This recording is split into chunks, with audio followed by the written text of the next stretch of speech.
estate transaction expert.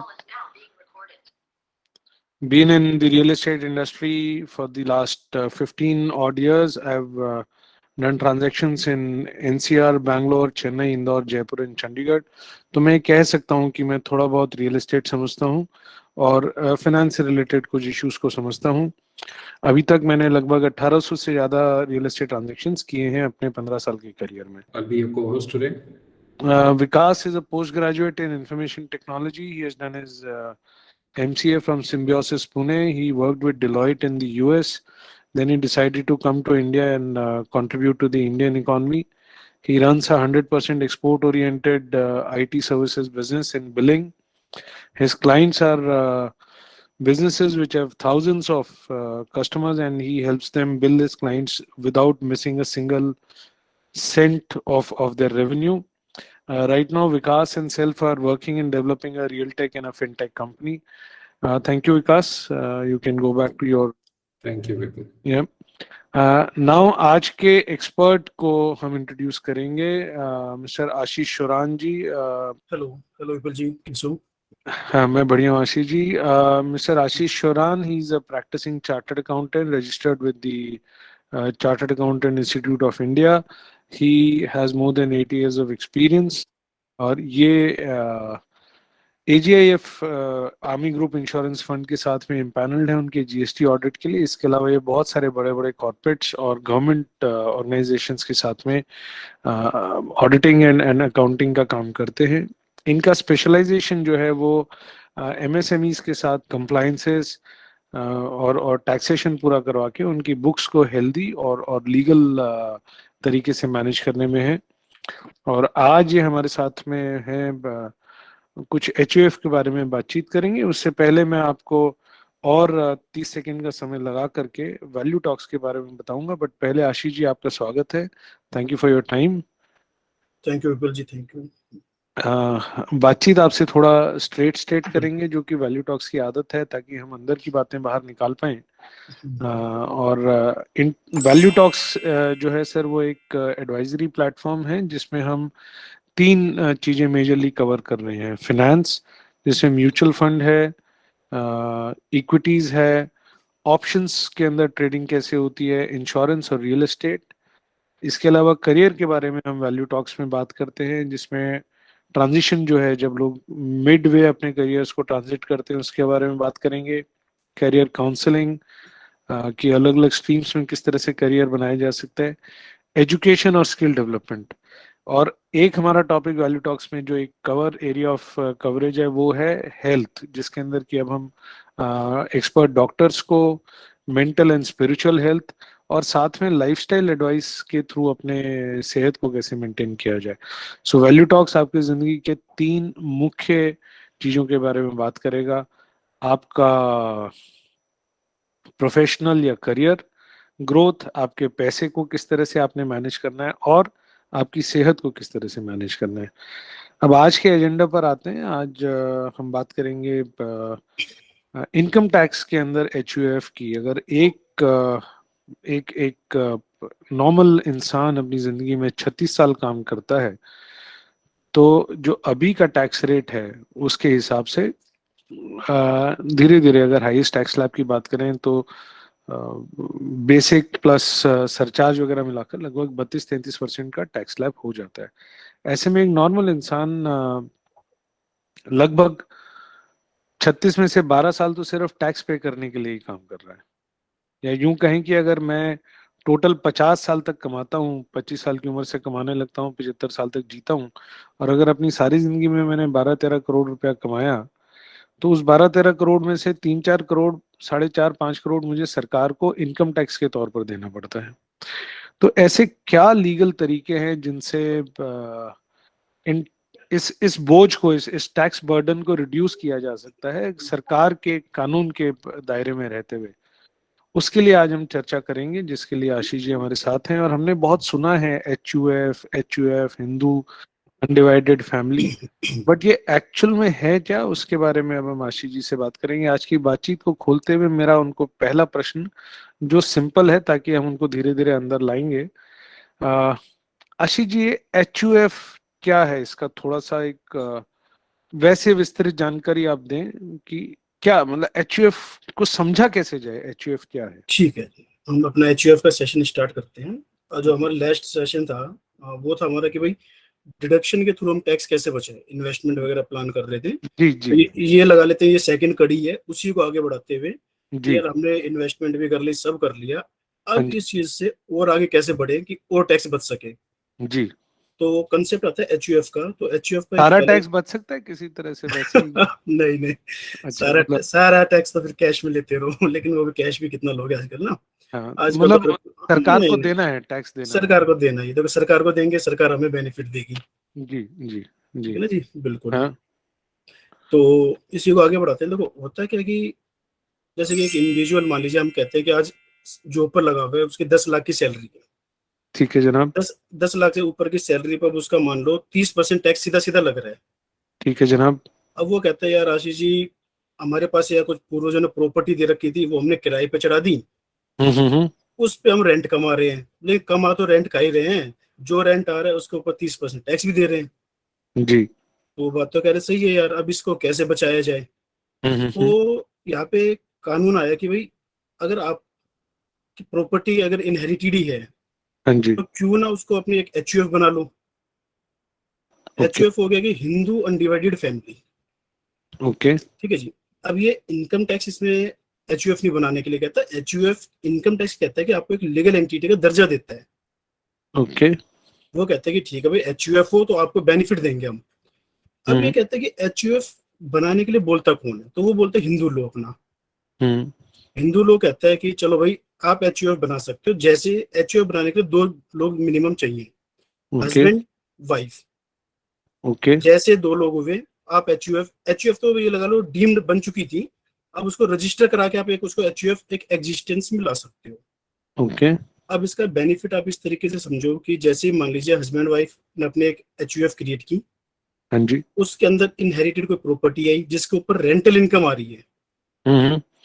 वो individual क्या कहेगा कि जो मैं जो कमा रहा हूँ उसके ऊपर मैं टैक्स दे रहा हूँ 30%, वो जो रेंटल इनकम थी मेरी, अब वो हम्म। मेरी ना रह के वो एचयूएफ की बन गई। ओके।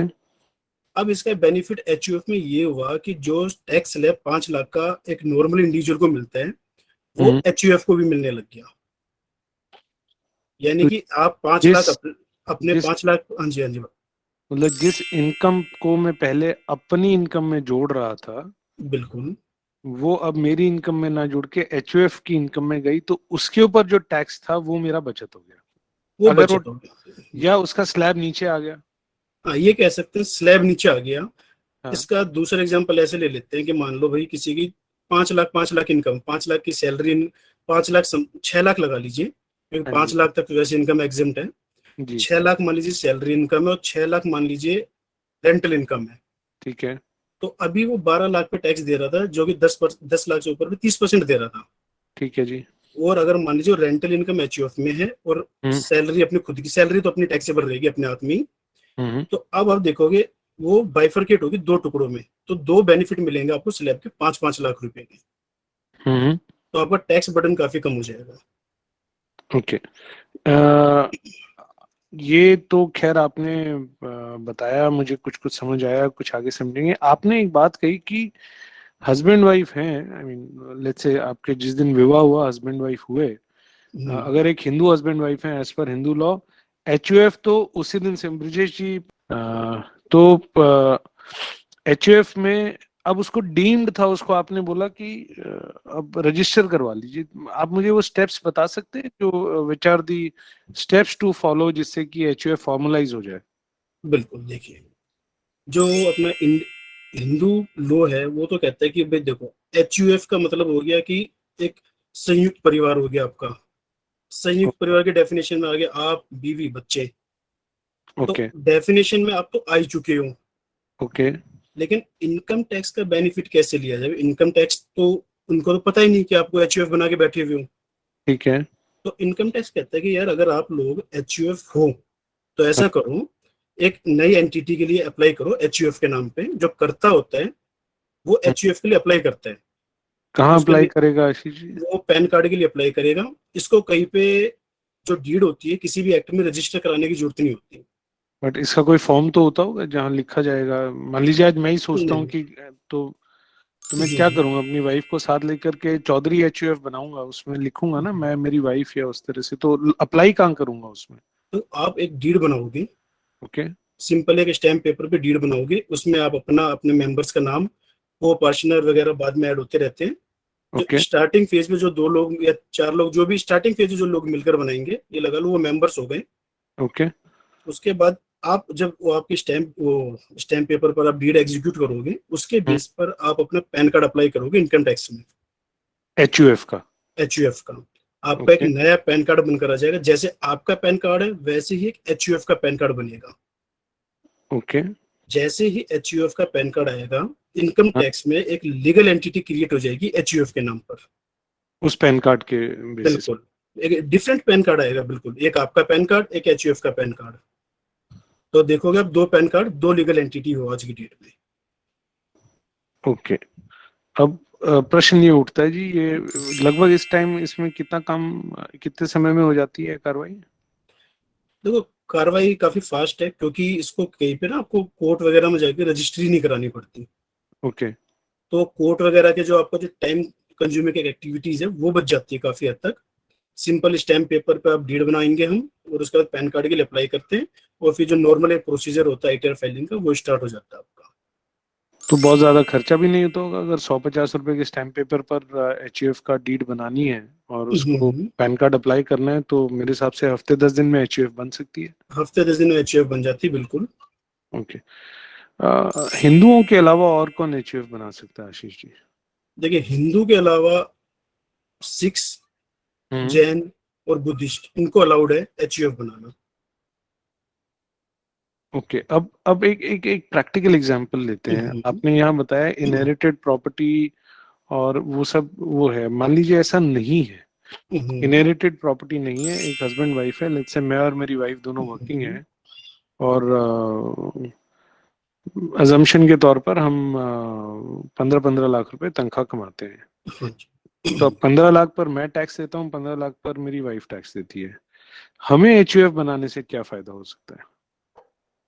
तो देखो, HUF का पर्सपेक्टिव आप समझो, अगर आप सोचते हो कि भाई हम अपनी सैलरी इनकम को अगर डाइवर्ट कर देंगे हाँ जी। तो टैक्स बचेगा, तो वैसे टैक्स नहीं बचता, क्योंकि सैलरी आप ही अर्न कर रहे हो।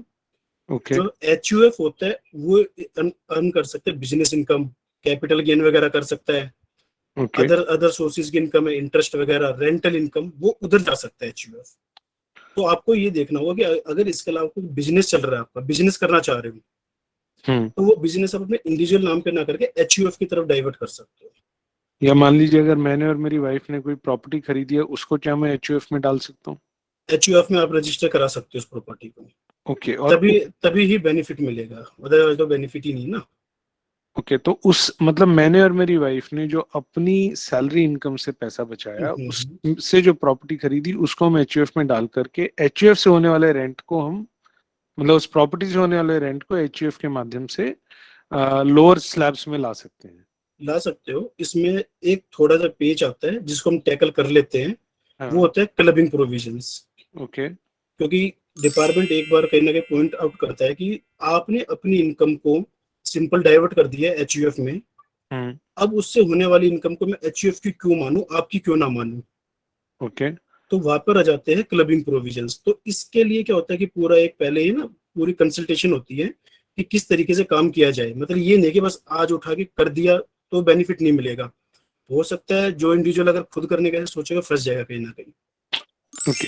सो HUF से जब प्रॉपर्टी इस तरह से बनाते हैं जहां पर जो उसके मेंबर्स हैं वो जो प्रॉपर्टी बना रहे हैं, तो जैसे क्या वो मेंबर्स जो हैं उस प्रॉपर्टी में प्रॉपर्टी बनाने के लिए HUF के थ्रू लोन भी ले सकते हैं? मतलब हम प्रॉपर्टी HUF के नाम से खरीदें, एसेट्स HUF के नाम से क्रिएट करें, और लोन्स जो हैं वो इंडिविजुअल्स अपनी गारंटीज दे करके लें, ताकि प्रॉपर्टी भी बन जाए और बेनिफिट जो है वो HUF के थ्रू भी हो जाए। बिल्कुल, आप HUF से लोन ले भी सकते हो, HUF को लोन दे भी सकते हो। प्लस हम मान लीजिए बैंक से भी तो लोन रेज कर सकते हैं ना, हो कर्ता सकता है, और बिल्कुल। देखो, जो कर्ता, दूसरे। हाँ जी, कर्ता लोन अप्लाई करेगा। कर्ता को भाई मान लो एक HUF का अभी कोई नई बनी है, उसका इतना अगर वो लोन वगैरह के लिए एलिजिबल नहीं है, हम्म। तो कोई ना कोई को गारंटर तो बनेगा उसमें साथ में, तो बन सकते हैं, वो अलाउड है। प्लस एचयूएफ के थ्रू हम अलग से कोई व्यापार करना चाहते हैं, कोई ट्रेडिंग करना चाहते हैं, कोई भी किसी भी तरह का बिजनेस करना चाहते हैं, तो वो हम कर सकते हैं, और उससे फिर हमारी वो एक अलग लीगल एंटिटी भी बन जाएगी। बिल्कुल सही है। मैं कह रहा हूँ बस एक आपकी सैलरी इनकम छोड़ दीजिए आप। हाँ जी। सैलरी के अलावा अदर जितनी भी इनकम्स होती है, जो भी अलग हेड्स में होती है, वो आप वहां से जनरेट करा सकते हो एचयूएफ से। चाहे बिजनेस इनकम हो, कैपिटल गेन हो, अदर रेंटल इनकम हो, इंटरेस्ट इनकम हो, कोई भी इनकम हो, आप जनरेट करा सकते हो। बट उसके लिए एचयूएफ पहले से बना होना जरूरी है, और वो एसेट्स एचयूएफ के पास होने चाहिए, तभी तो हो पाएगा ना सर। वो आप इनिशिएट करोगे पहले, तभी आगे आगे कंसल्टेंसी जाएगी ना चीज की। भाई आपको लग रहा है कि आपके पास अब आप प्रॉपर्टी बनाना चाह रहे हो, तो हाँ फिर जी। एचयूएफ पहले बनानी पड़ेगी ना आपको। एचयूएफ बनाओ और उस जी। काम को स्टार्ट करो। अगर पहले प्रॉपर्टी है तो आप उसको भी ट्रांसफर कर सकते हो, गिफ्ट वगैरह दे के भी कर। गिफ्ट जो करता है वो उसमें अपना कैपिटल कंट्रीब्यूट कर सकता है एचयूएफ में। बस इसमें जो मैं बता रहा हूँ, एक पॉइंट हमें टैकल करना होता है प्रॉपर कंसल्टेशन के थ्रू, वो है कि क्लबिंग प्रोविजन से भी हमें साथ के साथ बचना है। अगर आप क्लबिंग में फंस गए तो लगा लो एचयूएफ बना के आपने कुछ नहीं बचाया, ओके, बल्कि टाइम ही लगाया। टाइम ही लगाया। बट अगर हमने उसको पेपर वर्क को कानूनी तौर पर सही किया, प्रोविजंस को सही किया, डेट्स को सही रखा, तो आने वाले टाइम में जो भी हम एसेट्स बनाएंगे, अगर उनको एचयूएफ से रूट करें, तो या डिवाइड इस तरह से करेंगे, कुछ अपना एसेट कुछ एचयूएफ का एसेट, तो उन एसेट्स की जो इनकम्स हैं, या उनसे जो आगे किसी भी तरह की टैक्सेशन है, कैपिटल गेन है, उन सब की बचत हो सकती है, अगर मुझे समझ आ रहा है तो। बिल्कुल।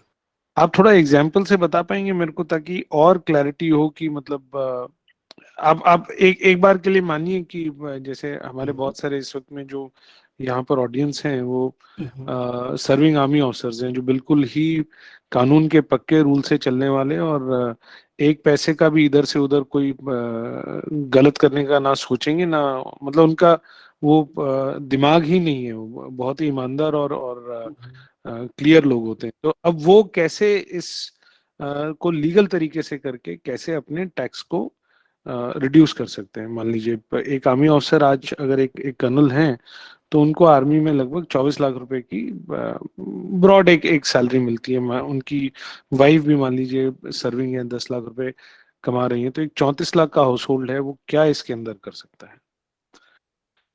चलिए मैं मतलब एग्जांपल को थोड़ा छोटा करके ले लेता हूँ। जैसे मान लीजिए आप कह रहे हो कि 24 लाख की सैलरी है, हाँ जी। तो 24 लाख की सैलरी पे तो जो टैक्स बनेगा वो बन ही रहा है। वो तो हमने पिछली बार कवर कर लिया कि उन्होंने अलग हाँ अलग प्रोविजंस के थ्रू जो बिल्कुल। बचा सकते थे वो बचाया।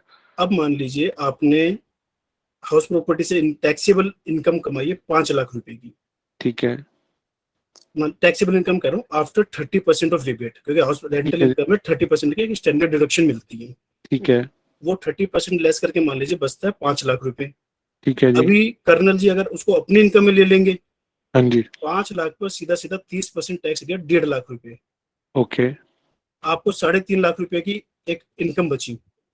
ठीक है। अगर वहीं पे उन्होंने एचयूएफ क्रिएट कर रखे, वो एसेट एचयूएफ का होता, तो 5 लाख रुपए पे कोई टैक्स नहीं जाता, जीरो टैक्स होता। यानी बट कि वो सिंपल एक एचयूएफ से 1.5 लाख रुपए बच गए। बट वो एचयूएफ का कैसे होगा एसेट? वो उसको वहां लेकर कैसे जाएंगे? एचयूएफ को वही तो कह रहे हैं, करता एचयूएफ में कंट्रीब्यूट करेगा अपने एसेट्स वगैरह, ओके। एज ए गिफ्ट दे देगा। गिफ्ट में ओके। भी दो तरीके के, रेवोकेबल गिफ्ट होता है, इरेवोकेबल गिफ्ट होता है। इन दोनों की फिर टैक्सेबिलिटी अलग हो जाती है। मैं वही कह रहा हूँ कि ये जो पॉइंट्स मैं बोल रहा हूँ आपको कि रेवोकेबल इरेवोकेबल वगैरह ये चीजें, ये वो चीजें जब हम आपको क्लबिंग से बचाएंगे।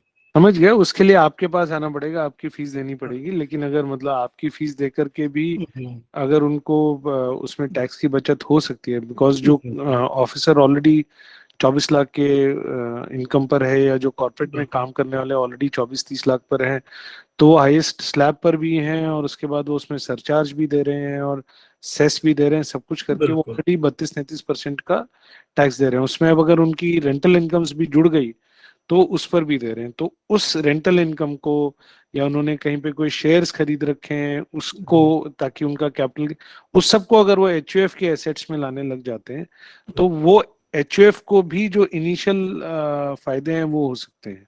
इसके अलावा और क्या फायदे एचयूएफ को हो सकते हैं? एचएफ को, इंडिविजुअल और एचएफ दोनों को फायदा अगर फिर बताएंगे, कंपाउंडिंग का भी है। जैसे कि मान लीजिए एचयूएफ के रेंटल इनकम की बात कर रहे थे, अब उस रेंटल इनकम पे जो इंटरेस्ट आएगा हाँ जी, वो भी अपने उसी प्रोविजन में आएंगे, वो स्लैब रेट्स वगैरह में इंक्लूड हो जाएंगे। अदरवाइज आपकी रेंटल प्लस उस रेंटल पर अगली बार जो इंटरेस्ट कमाओगे वो भी टैक्सेबल। ओके। अब इससे एक और बात मुझे बताएंगे आशीष जी, मतलब मान लीजिए मैंने एक घर खरीदा, एक हाउस प्रॉपर्टी खरीदी, और उस हाउस प्रॉपर्टी में मैंने एचयूएफ को भी ऐड कर लिया। ठीक तीन है। तीन ओनर्स बना दिए, मैं, मेरी वाइफ और एचयूएफ। हमने लोन लिया, हम्म, और लोन जो है उसमें अब सेल्फ ऑक्यूपाइड लोन में 2 लाख रुपए साल की इंटरेस्ट की लिमिट है। बिल्कुल है। और मान लीजिए लोन मैंने और मेरी वाइफ ने मिलकर के लिया, हम उसको रीपे कर रहे हैं 2-2 लाख रुपए। क्या वो लिमिट अब एक थर्ड एंटिटी एचयूएफ के अंदर भी क्रिएट की जा सकती है? देखो, जो इंटरेस्ट पेड की जो डिडक्शंस मिलती है हाँ वो मिलती है इंडिविजुअल्स को, मतलब सभी को, इंडिविजुअल हाँ ओब्लिक एचयूएफ सबको मिलती है। हाँ जी, वो 2 लाख रुपए पर पर्सन हो गई। हाँ जी, आप भी 2 लाख लोगे, आपकी वाइफ भी 2 लाख लेगी। हाँ और जी, एचयूएफ भी, अगर देखो लोन आप तीनों को, तीन के तीन लोग लोन लोगे, हाँ तीनों इंटरेस्ट पे करोगे और तीनों फिर उस इंटरेस्ट के बेनिफिट भी लोगे। हाँ जी। तो वो मैं एडिशनल हाँ, मतलब ले सकता हूँ? एडिशनल आप वो बेनिफिट ले सकते हो। ओके। अगर सो आपको हाँ बताओ। मुझे जो आपकी बात समझ आ रही है वो ये है, एचयूएफ का ये हुआ कि एक हिंदू परिवार जिसमें हम्म, हस्बैंड वाइफ हैं, वो साथ मिलकर के एक लीगल एंटिटी क्रिएट कर सकते हैं कानूनी तौर पर।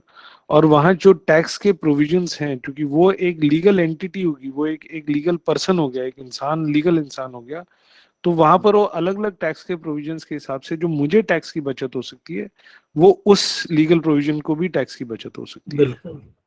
जो टैक्स बेनिफिट आपको मिलते हैं वही एचयूएफ को भी मिलेंगे।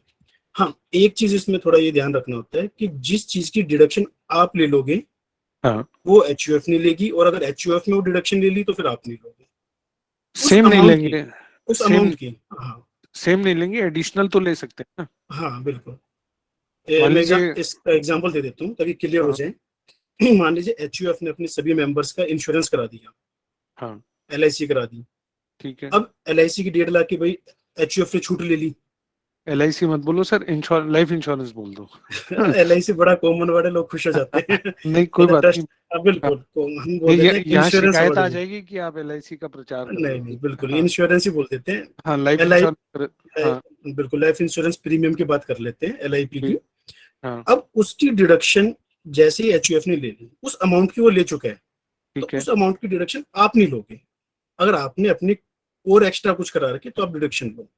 नहीं, बट ओके, उदाहरण के तौर पर मान लीजिए एचयूएफ ने 75,000 की 2 लाइफ इंश्योरेंस पॉलिसीज की प्रीमियम पे करी, मेरे और मेरी वाइफ के। बिल्कुल। 1.5 लाख का डिडक्शन उन्होंने ले लिया। हम्म, मेरी वाइफ ने अलग से 1.5 लाख का प्रीमियम पे किया एक और अलग पॉलिसी का, हाँ उनको बेनिफिट मिलेगा। और मैंने अलग से पे किया। हाँ जी। तो हमने अपना प्रीमियम कवर बढ़ा लिया, और 3 अलग अलग एंटिटीज ने जो है वो एटीसी के अंदर टैक्स बेनिफिट लिया। टैक्स बेनिफिट, क्योंकि मैं वही कह रहा हूँ ना कि एचयूएफ को प्रॉपर टैक्स बेनिफिट मिलते हैं वही जो इंडिविजुअल्स को मिलते हैं। ओके। यानी कि 5 लाख का स्लैब, 1.5 लाख की डिडक्शन, 6.5 लाख रुपए टैक्स, 6.5 लाख तक नील टैक्स। प्लस जो 50,000 पे इंडिविजुअल्स को एनपीएस टीयर 1 अकाउंट में मिलता है, सभी डिडक्शन वो भी उनको मिल जाएगा। एनपीएस जो एडिशनल आप करोगे उसका मिल जाएगा, वैसे नहीं मिलेगी क्योंकि सैलरी कंसेप्ट उसमें नहीं होता है एचयूएफ में। नहीं, एडिशनल जो है, जो 50,000 एनपीएस टीयर 1 वाला जो है, हम्म, वो वाला डिडक्शन एचयूएफ अगर वहां पर एज अ लीगल पर्सन अपने मेंबर्स के लिए एक नेशनल पेंशन स्कीम में इन्वेस्टमेंट कर रहा है, हाँ तो वो जो एडिशनल 1.5 लाख के अलावा जो है, क्या उसके अंदर मिल सकता है? तो वो मिल जाएगा उनको। तो वो भी उनको मिल जाएगा। और मान लीजिए वो अपने मेंबर्स के लिए हेल्थ इंश्योरेंस खरीदते हैं। हेल्थ इंश्योरेंस का भी बेनिफिट मिलेगा आपको, एचयूएफ को जो एचयूएफ ले रही है उनको मिलेगा बिल्कुल। सो एक तरह से एक ये लीगल एंटिटी हुई जिसको कि आप एज अ पर्सन कंसिडर करके, अगर आप उनकी कुछ इनकम्स जनरेट कर पाते हैं, आप अपना बिजनेस अगर उसके थ्रू कर पाते हैं, तो धीरे धीरे धीरे धीरे उसमें आप एडिशनल टैक्स बेनिफिट्स बचा सकते हैं, जो मुझे समझ आ रहा है। हालांकि मतलब ये तो, और बिल्कुल जब करने लगेंगे आप से या किसी भी चार्टर्ड अकाउंटेंट से जब कोई काम करेगा, उस चीज को उस पेपर वर्क को पूरा करेगा तो और क्लैरिटी होगी। बट जैसे जैसे इनकम्स जिनकी बढ़ रही हैं, खासकर जो डबल इनकम फैमिलीज हैं या जिन जो एसेट्स बना रहे हैं, और तो वो इसके अंदर एडिशनल बेनिफिट उठा सकते हैं। राइट। सर इतना सब कुछ सही है तो फिर गड़बड़ क्या है? सिक्के के दो पहलू हमेशा हैं, ऐसा तो नहीं है कि मतलब फिर क्यों नहीं सब एचयूएफ बनाते, क्यों नहीं सब इस कानूनी उसका फायदा उठाते हैं? मतलब तो सरकार अलाउ कर रही है, कोई गलत तो हो नहीं रहा। चलिए देखो, एचयूएफ में बेनिफिट बिल्कुल है। एचयूएफ में जो आपने जो स्टार्टिंग में एक पॉइंट बोला था कि आशीष जी तो हफ्ते 10 दिन में बन जाएगी, ये बनने के लिए ठीक था। लेकिन अगर एचयूएफ बंद करने की बारी आती है फिर थोड़े लिटिगेशन आ जाती है, वो हफ्ते 10 दिन में बंद नहीं होती। ओके। तो वहां पे लोग थोड़ा सा ना बैकआउट कर जाते हैं कि एचयूएफ क्यों बनाए, क्योंकि आजकल जॉइंट फैमिली के कंसेप्ट जिस जैसे खत्म हो रहे हैं उस हिसाब से आप देखोगे एचयूएफ बहुत ही कम लोग बना रहे हैं आज की डेट में। लेकिन जो लोग अगर अपना दिमाग लगा रहे हैं, टैक्स पर प्लानिंग करना चाह रहे हैं, वो एचयूएफ की तरफ जाते हैं। जिनका होल्ड है फैमिली पे, उन्हें पता है कि भाई होल्ड है, इनकम अर्न कर रहे हैं, टैक्स बचाना जरूरी है आज की डेट में तरीके से, तो वो एचयूएफ बनाते हैं। सब कर्ता की बात भी मानते हैं, तो लोग एचयूएफ बनाते हैं और वो स्मूथली चलती भी है। बट अगर एक बात मैं आपकी समझा कि उसको बंद करना मुश्किल है, मतलब बंद करने से मतलब डिसॉल्व करने की अगर जरूरत पड़े तो? हाँ जी, डिसॉल्व करने, क्योंकि फिर सभी की को पार्टनर्स वगैरह सभी की आपको परमिशन लेनी पड़ती है, तभी वो डिसॉल्व होती है। अदरवाइज डिसॉल्व नहीं हो सकती है? अदरवाइज डिसॉल्व नहीं होती। वो फिर उसमें डिस्प्यूट, वो तो जगह नॉर्मल आप फैमिली को अगर देखोगे तो जो नॉर्मल फैमिली में डिस्प्यूट होते हैं वही शुरू हो जाते हैं। मुझे ये प्रॉपर्टी चाहिए, मुझे ये चाहिए, इसकी रेंटल ज्यादा तो ये वाली मुझे दो, इसको मुझे दो या उसको दो, एक वो लिटिगेशन आ जाती है। अदरवाइज तो स्मूथली ही चलती है। बट मान लीजिए एक न्यूक्लियर फैमिली है जिसमें हस्बैंड वाइफ और उनके दो बच्चे हों, तो वैसे भी लिटिगेशन आ सकती है? सबके अधिकार बराबर हैं उसमें? बिल्कुल। देखो एचयूएफ में जो एक पॉइंट है जो अच्छा भी है गलत भी है, वो कहते हैं कि all member has the equal right. Okay, all member has a equal right. हाँ, सभी के इक्वल राइट हो जाते हैं। चाहे उसने कितना भी उसके अंदर पैसा लगाया, जब हाँ, कितना। जब इनकम डिस्ट्रीब्यूट होती है जिस तरीके से, तो इक्वली होती है। कि हाँ। ये एक डिसएडवांटेज मानी जाती है, सबसे बड़ी डिसएडवांटेज इस एचयूएफ में यही मानी जाती है। हाँ, मतलब मान लीजिए आज इसकी जो व्यापार अगर कोई कर रहा है तो उसमें जो को पार्टनर्स या मेंबर्स हैं उनकी लाइबिलिटीज कैसे हैं? जैसे प्राइवेट प्रोप्राइटरशिप में या नॉर्मल पार्टनरशिप में अनलिमिटेड लाइबिलिटीज होती है, तो सेम इसमें? हाँ, सेम एचयूएफ में करता की पूरी अनलिमिटेड लाइबिलिटी है। कर्ता की और बाकी हाँ, को पार्टनर्स की और मेंबर्स की? वो डिवाइड हो जानी है। अच्छा, तो बचना कोई नहीं है। मतलब अब ये मान लीजिए एचयूएफ की एक अनलिमिटेड लाइबिलिटी है। ओके, सो लीगली जो है एचयूएफ की लाइबिलिटीज अनलिमिटेड है। राइट। ओके सर, मैं ऑडियंस से सवाल खोलने से पहले आपसे एक आखिरी सवाल पूछना चाहूंगा।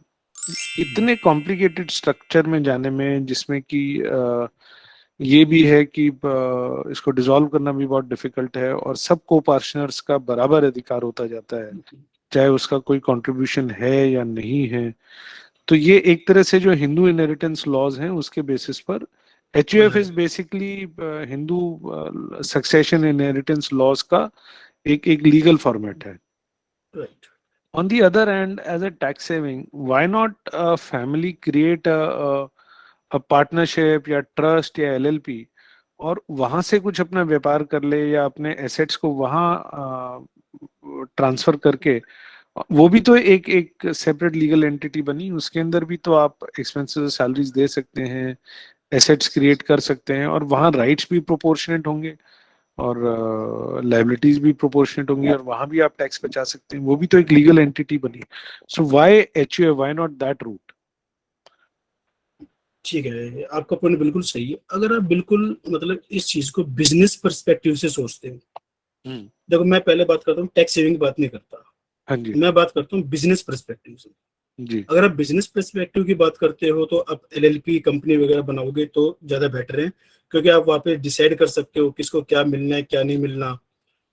एक पार्टनरशिप एलएलपी में आप मतलब कि पार्टनरशिप रेशियो डिसाइड कर सकते हो, कंपनी में शेयर होल्डिंग रख सकते हो, हाँ जी। उसको बिजनेस को एक्सपेंड कर सकते हो, क्योंकि उसमें आप बाहर के मेंबर भी जोड़ सकते हो। जी। ठीक है जी, ये हो गया एक बिजनेस। जी। LLP कंपनी वगैरह बिजनेस, अगर आप बिजनेस एक्सपेंड करना चाहते हो तो आप उस तरफ जाओगे, जी। लेकिन आप एक टैक्स स्लैब का बेनिफिट लेना चाहते हो तो आप HUF की तरफ जाओगे, क्योंकि कंपनी को और LLP को टैक्स स्लैब नहीं मिलता, उनकी ओके जितनी भी इनकम एक्सपेंस के बाद जो इनकम होती है फुली टैक्सेबल होती है। Okay, so it is not at par with a individual, it is a corporate entity, तो उनको एज अ बिजनेस उसको चलाना पड़ेगा। जो बेसिक टैक्स स्लैब्स हैं वो उनको बेनिफिट नहीं मिलेगा। नहीं मिलते, वो मैं कहता हूँ LLP वो हो गया बिजनेस एक्सपेंड करने के लिए। वो फिर देखो 5 लाख के ऊपर तो सभी पे टैक्स है, हाँ जी। HUF पे भी टैक्स है, कंपनी LLP भी है, तो लोगों को लगता है 5 लाख पे टैक्स बचा के क्या ही कर लेंगे। हाँ जी, नहीं बट 5 लाख से ऊपर जो इनकम है उस पर हाँ, टैक्स, प्लस मेरी 5 लाख की इनकम पे टैक्स लग रहा था HUF के थ्रू, मुझे उसमें 1.5 लाख की बचत हो हाँ गई। वो हो गई, लेकिन वो आपने एक सेविंग और एक एसेट बनाने के पर्पज से कर ली। अगर आप हाँ बात करते हो आशीष जी में, तो LLP बनाना चाहते हो, LLP होगी बिजनेस पर्सपेक्टिव, आपने वहां पे एक चीज को सेक्रीफाइस किया है कि मैं वो 5 लाख तक टैक्स बचाने की मुझे टेंशन नहीं है, हम्म मुझे तो एक्सपेंड करना है। मैं सोचता हूँ कि LLP एक अच्छी कंपनी LLP बना रहा हूँ, और हो सकता है उसमें मैं किसी और लोगों को भी, बाहर के लोगों को भी ऐड करके और एक्सपेंड कर सकता हूँ, हम्म हम्म तो हम्म उसमें तो कोई रिस्ट्रिक्शन है नहीं। लेकिन HUF पे वो रिस्ट्रिक्शन लग गई, हम्म तो बेसिकली HUF हो गई सिर्फ आपके अपने इंटरनल, हम्म इंटरनली भाई मैंने एक अपने एक सेपरेट एंटिटी बना ली, और हम्म असेट मेरे पास ही है, और सिर्फ एक टैक्स सेविंग पर्पज से हो गई। हम्म लेकिन जहाँ पे आपने बिजनेस सोच लिया, वहां पे HUF भूल जाओगे आप। आप कहोगे HUF छोड़ो, चलते हैं LLP की तरफ, हम्म LLP कंपनी बनाओगे, इजिली है। कोई डिसीज, जैसे कोई मेंबर या पार्टनर डिसीज के डेथ के केस में इजिली शेयर वगैरह ट्रांसफर हो जाते हैं, हम्म सिंपल बाई विल को लिख देगा कि मेरा तो इसको ट्रांसफर होना, उसी को ट्रांसफर हो जाएगा। हम्म लड़ाई झगड़े नहीं होने कि मैं तो बराबर लूंगा बराबर लूंगा, हम्म ओनरशिप पहले ही डिफाइंड होती है सबकी। हम्म। ठीक है, वो होगी business perspective class, business class. तो ये मोर ऑफ टैक्स सेविंग के तौर पर इसको इस्तेमाल किया जा सकता है। HUF और बेसिकली टैक्स और जहां एक लिमिट से ज्यादा हो तो फिर आप एसेट्स को इस तरफ लाने की कोई ऐसी जरूरत है नहीं। बिल्कुल नहीं। ठीक। आपके टाइम के लिए थैंक यू। मैं क्वेश्चन आंसर्स के लिए इनवाइट करूंगा ऑडियंसेस को। उससे पहले एक बार मैं एक दो हमारे बारे में भी बात करना चाहूंगा। फर्स्ट ऑफ ऑल तो वैल्यू टॉक्स जो है वो एक NGO को स्पॉन्सर करता है। वो NGO जो है एक आर्मी ऑफिसर का बनाया हुआ है, और वो बच्चों के नियोनेटल मोर्टेलिटी के ऊपर काम करते हैं। मतलब जो अ, बच्चों के 28 दिन के अंदर जो होने वाली मौतें हैं उनको बचाने के लिए इस NGO का नाम है वस्त्र। ये हमारी ही एक आर्मी ऑफिसर हैं, डॉक्टर कर्नल परमिंदर कौर, उन्होंने बनाया है। इस NGO में अगर आप कोई डोनेशन देते हैं तो उसमें जितनी भी आप डोनेशन देंगे वो 50% तक टैक्स डिडक्शन आपकी टैक्सेबल इनकम से होता है। ये NGO अभी तक पूरी तरह से डॉक्टर परमिंदर कौर ने अपने पैसों से और डोनेशन से ही आगे बढ़ाया है, जिसमें वो अभी तक 23,000 से ज्यादा माताओं को हाइजीन की इंफॉर्मेशन और हाइजीन पैकेट्स डिस्ट्रीब्यूट करके सरकारी हॉस्पिटल्स में, और जहाँ गरीब तबके के पेरेंट्स जो है अपने बच्चों के साथ आते हैं, उनमें से इन्होंने नियोनेटल मोर्टेलिटी को रिड्यूस करने में काफी सराहनीय काम किया है। मेरी आप लोगों से रिक्वेस्ट है, आप इनका ये अकाउंट नंबर और डिटेल्स हैं वो आप हमारे वैल्यू टॉप्स के टेलीग्राम ग्रुप में भी ले सकते हैं। अब टैक्स सेविंग का सीजन है, तो जो भी आप 50, 100, 500, 1000, 10,000, लाख रुपए जो भी आप इनको कंट्रीब्यूशन करके पैसा अपना भी बचाएं और एक अच्छे काम में भी लगाना चाहें, विल बी ग्रेटफुल। NGO का नाम वस्त्र है। Now I will open the conversation for question answers.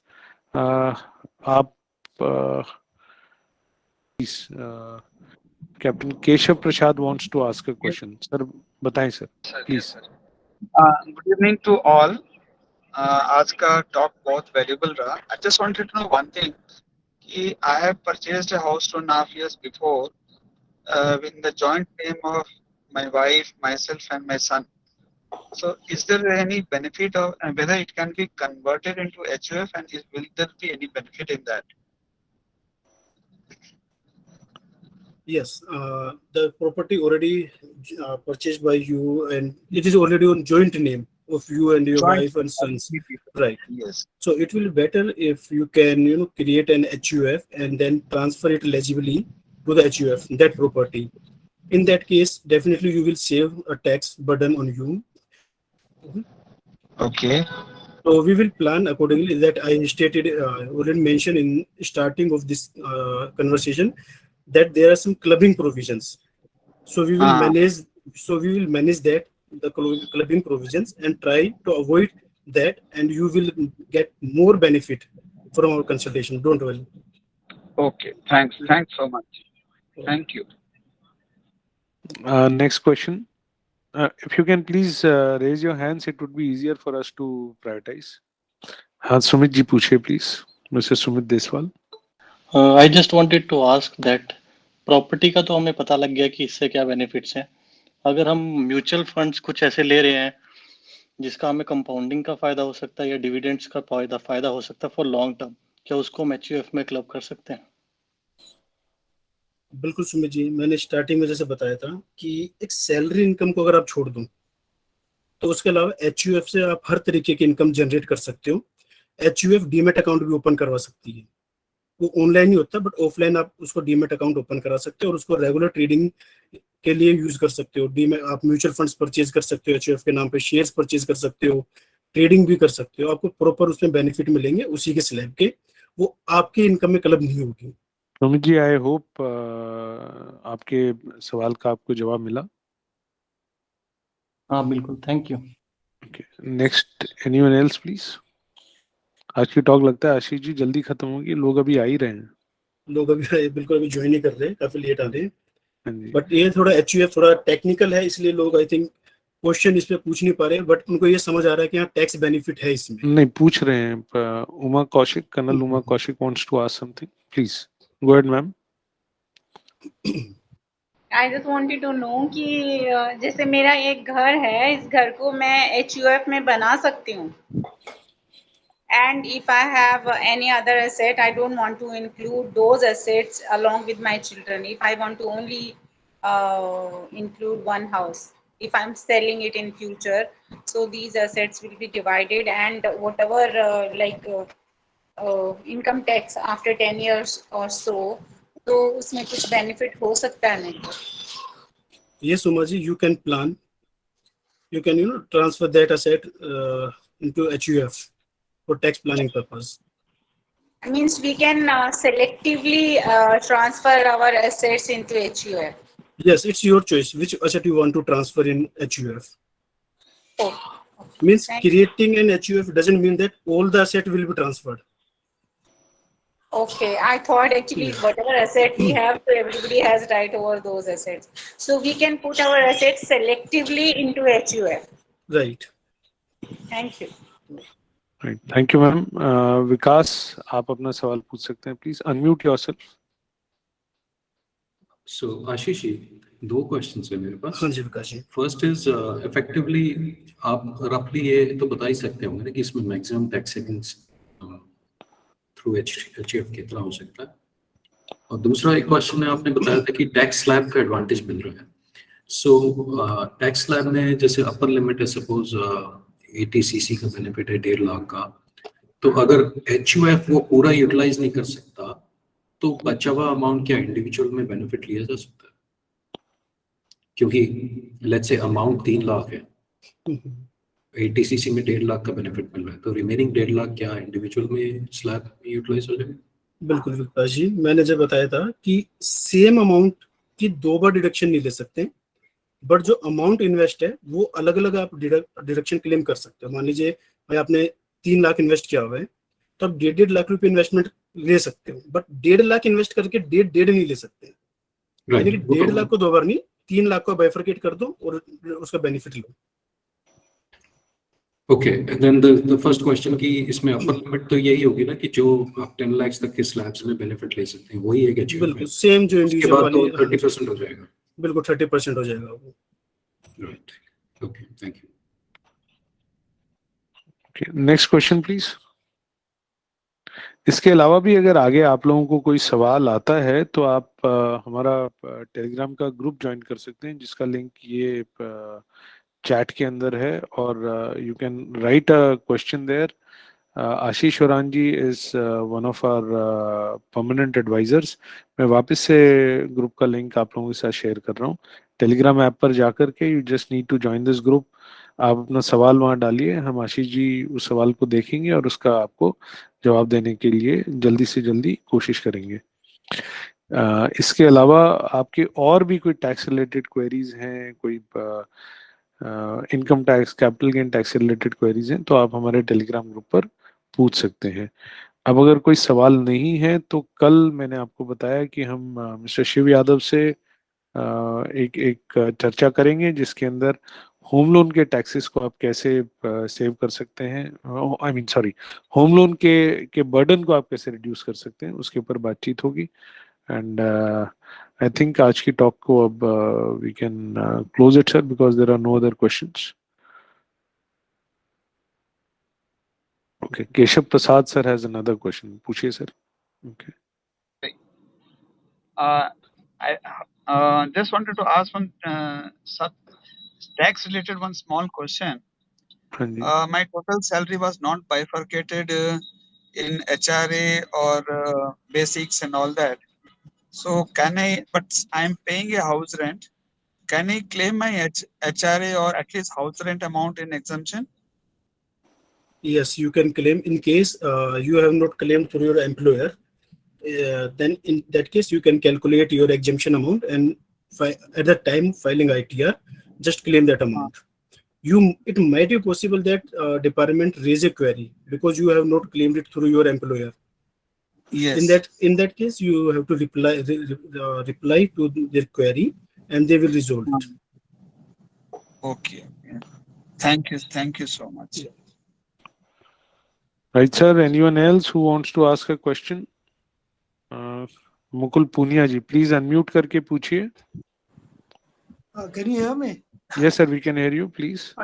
I've got two questions. One is one property was procured. Can you shift it in this gift? क्या कहते हैं HUL? ये तो अभी पूछा ही गया था क्वेश्चन. बिल्कुल आप कर सकते हैं HUL फॉर्म करके. Second is, can wife give a gift deed to husband and that property is not taxable? इसका आशीष जी बता पाएंगे. मैं आप क्या क्वेश्चन दोबारा पूछोगे और अपना? एक प्रॉपर्टी है, मतलब वाइफ के नाम था, मतलब पावर ऑफ अटॉर्नी में था. Now that has been done a gift deed in my name. Is it taxable or it is not taxable? वो प्रॉपर्टी आप कह रहे हो आपको उन्होंने गिफ्ट कर दी है? हाँ जी, गिफ्ट डीड के अंदर. ठीक है, देखो नॉर्मली जो मैं बताता हूँ, होता क्या है कि नॉर्मली इन चीजों में ना क्लबिंग प्रोविजन अप्लाई हो जाते हैं कि अगर कोई भी किसी को गिफ्ट करता है तो ये अगर टैक्स प्लानिंग के पर्पज से वैसे किया था, अगर प्रॉपर नहीं किया तो जो इससे आप इनकम जनरेट करोगे वो आपकी वाइफ की इनकम बन जाएगी. कोई फिजिकल ट्रांजैक्शन तो हुआ ही नहीं, बस ओनली पेपर वर्क हुआ है. ठीक है, पेपर वर्क है, प्लस आप ये कह रहे हो कि कोई रजिस्ट्री भी नहीं है उसकी, तो ठीक है, ये चीजें ट्रेसेबल नहीं है. रजिस्ट्री हुई है. अच्छा, रजिस्ट्री हुई है सर. और मनी ट्रांसफर नहीं हुआ कुछ. अच्छा, मनी ट्रांसफर नहीं हुआ, टोटली गिफ्ट है, आप ये कहना चाह रहे हो? हाँ जी, हाँ जी, उसमें लिखा भी हुआ है गिफ्ट डीड. ठीक है, तो आप उसका बेनिफिट लो. वैसे 50,000 से ऊपर जो प्रॉपर अगर कोई भी विदाउट कंसिडरेशन होता है तो उस पर टैक्सेबिलिटी आ जाती है, बट आप इसका बेनिफिट लो, कोई इशू नहीं है आपको. क्योंकि हाँ, इसको प्रोविजन, इसमें अलग कुछ प्रोविजन आते हैं, उसको एक्सप्लेन करने का बेटर कोई नहीं है फायदा, बट आप इसका बेनिफिट लो. आपका नंबर शेयर कर सकते हैं तो वी कैन कांटेक्ट यू. या ग्रुप में आप हो, उस ग्रुप में आप चैट कर सकते हो, वहाँ पे मैं हूँ available. Thank you. If you are not in the group, sir, you can join our Telegram group. This is their Value Talks का इसके अंदर ये दिया हुआ है, आप इसको ज्वाइन कर लीजिए सर. I'll join. हाँ जी, Value Talks वहाँ पे आप पूछ सकते हैं सवाल. Ashish ji is a part of that group. आप will try and answer the best possible to you वहाँ पे sir. Okay, thank you. Right sir. Okay. Any other question? Thank you for your time. I thank everyone else also for their time. आप लोग आए. Thank you so much for the encouragement. कल की talk में भी आप लोगों से फिर मुलाकात होगी. कल के होस्ट रहेंगे मेजर जयेश वर्मा, शौर्य चक्र, और कल हमारे एक्सपर्ट हैं शिव यादव, जो आपको ये बताएंगे कि आप अपने होम लोन के अंदर कैसे जीरो इंटरेस्ट के लगभग करते हुए अपने होम लोन के बर्डन को रिड्यूस कर सकते हैं. Thank you so much. Good night. Shaba Khair. Shubh Ratri. Thank you, sir. तो Thank you. you.